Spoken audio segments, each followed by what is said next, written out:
Assalamualaikum warahmatullahi wabarakatuh. Alhamdulillahi wa kafa. Assalatu wassalamu ala sayyidina Mustafa wa ala alihi wa sahbihi ahli sidqi wal wafa. Asyhadu an la ilaha illallah wahdahu la syarika lah wa asyhadu anna sayyidana Muhammadan abduhu wa rasuluhu la nabiyya ba'dah. Allahumma fassalli wa sallim wa karrim wa azim ala sayyidina wa habibina wa syafi'ina wa maulana Muhammad wa ala alihi wa sahbihi ajma'in, amma ba'du. Hadirin sidang salat subuh rahimakumullah. Alhamdulillah, pada pagi hari ini kita dapat melangkahkan kaki kita menuju rumahnya Allah Subhanahu wa taala dalam rangka menjalankan rutinitas kita, yakni salat subuh secara berjamaah. Mudah-mudahan rangkaian ibadah kita senantiasa diterima di sisi Allah Subhanahu wa taala. Salawat dan salam semoga tercurah kepada baginda Nabi besar Muhammad sallallahu alaihi wasallam. Hadirin sidang salat subuh rahimakumullah, izinkan kami untuk membacakan atau kultum kuliah 7 menit terkait tentang bab keutamaan berzikir dan anjuran melakukannya, diambil dari kitab Riyadhus Shalihin. Sebelum kita memasuki tentang macam-macam zikir atau jenis-jenis zikir, marilah kita tengok kembali apa makna zikir itu sendiri. Zikir secara bahasa artinya mengingat. Pada hakikatnya kalau kita berzikir dimanapun kita berada, tidak selalu kita berada di dalam masjid. Ketika kita mengendari mobil, mengendari motor, bisa kita berzikir. Artinya ingat siapa yang diingat, ingat di situ, ingat kepada Allah Subhanahu wa taala. Bolehkah kita berzikir ingat selain Allah? Itu namanya bukan zikir, cuman ingat saja. Tapi hakikatnya zikir itu zikrullah, ingat kepada Allah. Zikir itu ada dua macam, zikir lisan dan zikir qalbi.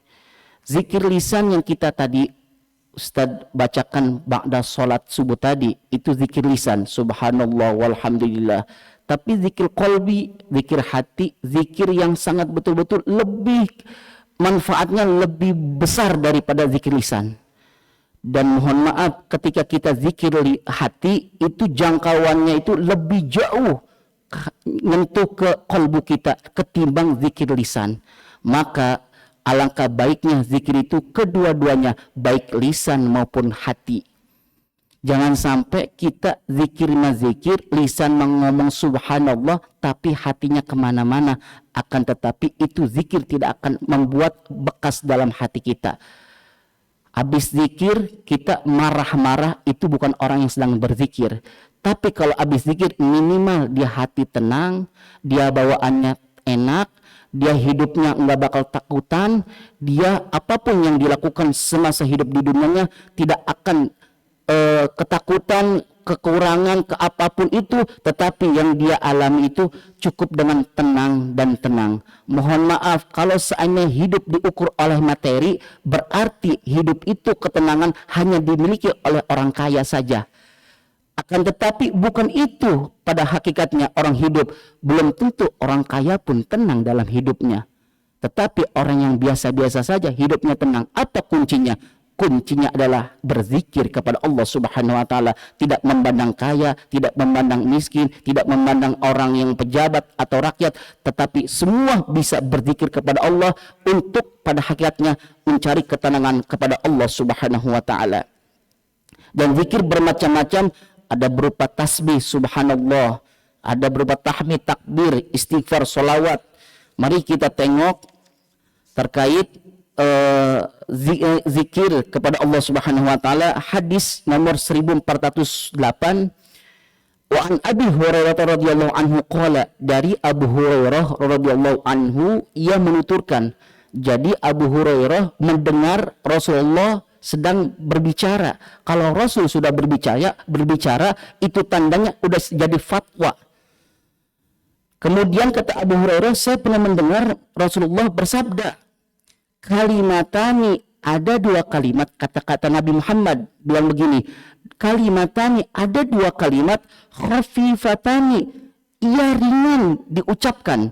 Ada dua kalimat yang ringan diucapkannya, kata Nabi, alal lisan, diucapkan di lisan kita, thaqilatani fil mizan. Namun dua kalimat itu walaupun ringan diucapkan, tetapi di hari kiamat nanti timbangannya sangat berat. Padahal ucapan itu sangat ringan, tapi kalau ditimbang nanti dia mizan nanti di hari kiamat, itu timbangannya sangat berat di hadapan Allah Subhanahu wa taala.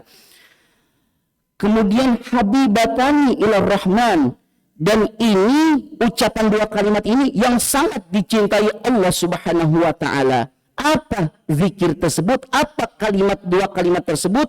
Yakni subhanallah wa bihamdihi subhanallahil azim. Maka kita seyogianya, sepatutnya kalau pengen hati kita tenang dan bahkan di hari kiamat nanti pengen kita timbangannya lebih berat daripada amal-amal lainnya, maka minimal kita subuh membaca subhanallah wa bihamdihi subhanallahil azim, subhanallah. Berapa banyak Ustaz? 100 kali kita baca.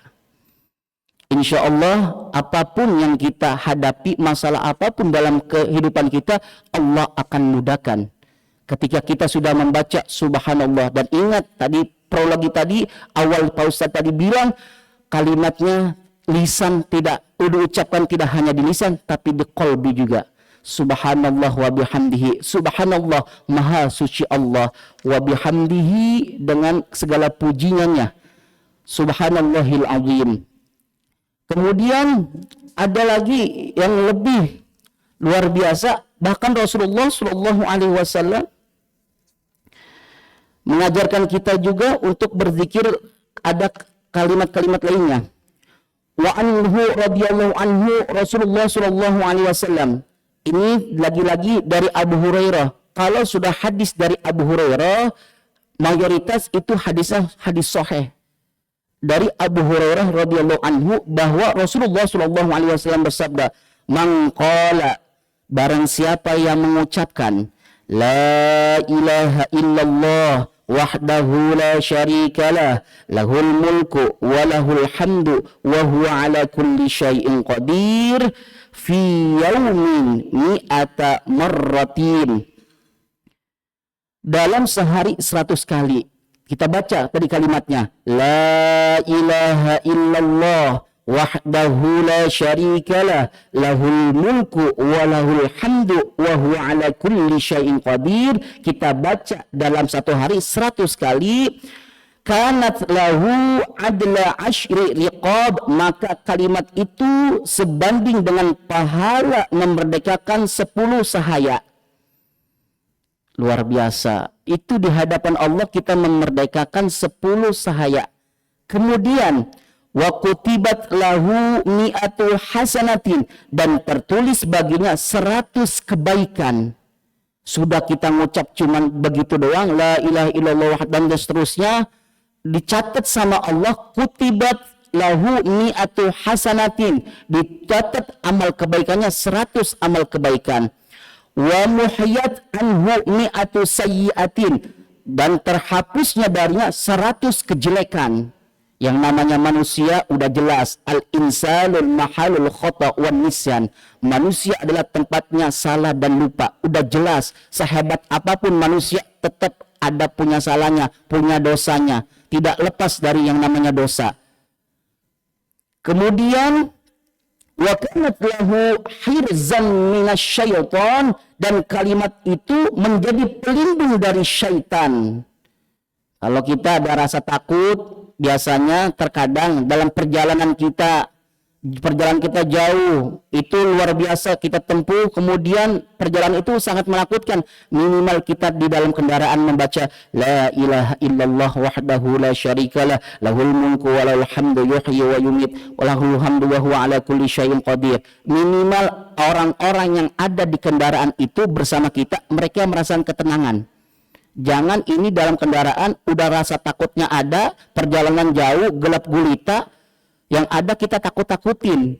Tapi kalau kita yang mengendarai atau kita di dalamnya ada penumpang dalam salah satunya, kita membaca la ilaha illallah wahdahu la syarikalah lahul mulku wa lahul hamdu wa huwa ala kulli syai'in qadir. Minimal orang-orang yang ada di sekitar kita merasakan ketenangan, tidak ada rasa takut. Kemudian yaumahu dzalika hatta yumsi. Pada hari itu sampai sore harinya. Maksudnya dia dijaga dari Allah, dijaga sama Allah dari godaan setan sampai sore. Ketika dia membaca di pagi hari, maka dia dilindungi oleh Allah dari godaan setan dari mulai pagi sampai sore. Kalau dia baca di pagi hari. Kemudian walam ya'ti ahadun selain itu bi afdala mimma tidak seorang pun yang dapat melebihi pahala yang didapat orang yang mengucapkannya.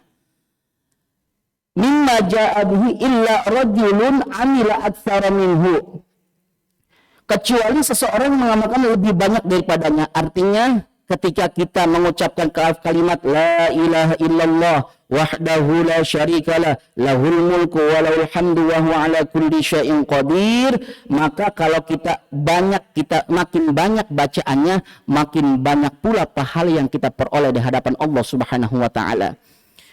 Kemudian waqala, selanjutnya Rasul ngomong begini, waqala man qala, beliau bersabda. Tadi kalimat Rasul la ilaha illallah wahdahu la syarikalah wa lahul mulku wa lahul hamdu wa huwa ala kulli syai'in qadir. Rasul melanjutkannya hadis ini, barang siapa yang mengucapkan kembali subhanallah wa bihamdihi fi yaumin mi'ata marrah, dalam sehari sebanyak 100 kali. Rasul melanjutkan hadisnya. Dalam satu hadis itu Rasul memberikan dua kalimat atau dua zikir kepada Allah. Yang keduanya subhanallah wa bihamdihi, dibaca dalam satu hari 100 kali. Huttat khotoyahu, maka gugurlah dosa-dosanya. Wa in kanat misla zabadil bahri, walaupun seperti buih lautan. Walaupun kita dosanya banyak, insya Allah dirontokin dosa kita, digugurin dosa kita sama Allah Subhanahu wa taala, dengan catatan zikirnya tidak hanya sebatas lisan doang, zikirnya pun kolbunya ikut zikir, tidak semestinya tidak hanya di lisan doang, tapi hatinya ikut berzikir kepada Allah Subhanahu wa taala. Jadi zikir itu ingat kepada Allah. Mohon maaf kalau kita lagi galau, kalau kita lagi puyeng, mumet, yang namanya hidup tidak ada orang ngomong saya hidup enak terus, enggak. Seorang ulama aja yang dekat sama Allah ujiannya makin banyak, apalagi sekelas kita, sekelas ulama. Makanya kalau ada orang bilang hidup saya enak terus, tidak ada masalah. Tidak mungkin hidup tidak akan masalah. Pasti semua manusia memiliki hidup dalam masalahnya, ada yang dihadapi masalahnya. Maka ketika kita banyak masalah, bukan kita itu main, bukan kita itu kemana-mana, bukan kita mohon maaf pergi jauh nyari ketenangan, bukan. Tapi kalau kita pengen minimal zikir kepada Allah Subhanahu wa ta'ala.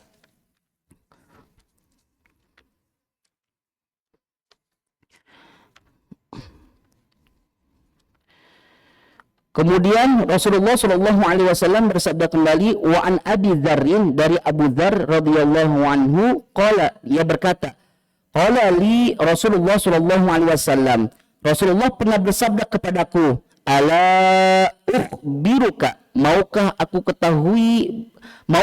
beritahukan, bi ahabbil kalami ilallah, kepadamu kalimat yang paling dicintai Allah. Jadi Abu Dzar ketemu Rasul ngomong, ya Abu Dzar, mau aku kasih tahu nggak kalimat yang Allah cintai, biar kamu amalin. Kata Abu Dzar, ya Rasulullah, silakan ya Rasul. Inna ahabbal kalami ilallah, sesungguhnya kalimat yang paling dicintai Allah adalah subhanallah wa bihamdihi. Ini hadisnya diriwayatkan oleh Muslim. Jadi kalau hadis diriwayatkan oleh Bukhari dan Muslim, itu hadisnya sahih. Ada hadis dhaif, hadis lemah, ada hadis sahih. Kemudian Rasulullah SAW bersabda, ini terakhir, nah, yang sering kita lakukan bahwa Rasulullah pernah masuk ke dalam pasar. Ini hadisnya jelas, man dakhala suqan minal aswaq. Barang siapa memasuki pasar, hendaklah mengucapkan la ilaha illallah wahdahu la syarikalah lahul mulku wa lahul hamdu wa huwa ala kulli syai'in qadir. Biar apa Ustaz baca itu kalau masuk pasar? Tujuannya kataballahu alfi hasanatin, maka akan dicatat baginya beribu-ribu kebaikan. Tujuannya ke sana. Kalau kita masuk pasar, kemudian pada saat mau masuk pasar membaca la ilaha illallah wahdahu la syarikalah lahul mulku wa lahul hamdu wa huwa ala kulli syai'in qadir, tujuannya kataballahu alfin hasanah, agar dicatat kebaikan 1000 kebaikan. Kemudian wa maha anhu alfi sayyiatin, dan dihapuskan darinya beribu-ribu kejelekan dari Allah Subhanahu wa taala, oleh Allah Subhanahu wa taala. Jadi kalau kita masuk pasar membaca zikir tadi, insyaallah kata Rasul akan dicatat amal kebaikan beribu-ribu kebaikan. Kemudian akan dihapus pula beribu-ribu kejelekan yang kita miliki. Mudah-mudahan apa yang kami sampaikan bisa diamalkan walaupun sedikit, cuman subhanallah wa bihamdihi subhanallahil azim, minimal itu saja dalam satu hari 100 kali. Mungkin itu kalimat ringan tapi sulit, terkadang kita merasa berat. Subhanallah wa bihamdihi subhanallahil azim. Lebih ringan lagi kita malah tiap harinya main HP daripada zikir. Padahal zikir kata Nabi khafifatani, itu paling ringan kalimatnya. Udah ringan, pada saat ditimbang di hari kiamat paling berat di hadapan Allah. Padahal ucapannya cuma subhanallah wa bihamdi subhanallahil azim. Kalau kita lagi naik motor baca itu, kalau kita lagi bengong baca itu, insya Allah itu di hari kiamat nanti akan jadi timbang yang paling besar dan berat di hadapan Allah Subhanahu wa taala. Mari kita tutup dengan kafaratul majlis. Subhanakallahumma wa bihamdika asyhadu an la ilaha illa anta astaghfiruka wa atubu ilaik. Burung Irian, burung cendrawasih, cukup sekian dan terima kasih. Assalamualaikum warahmatullahi wabarakatuh.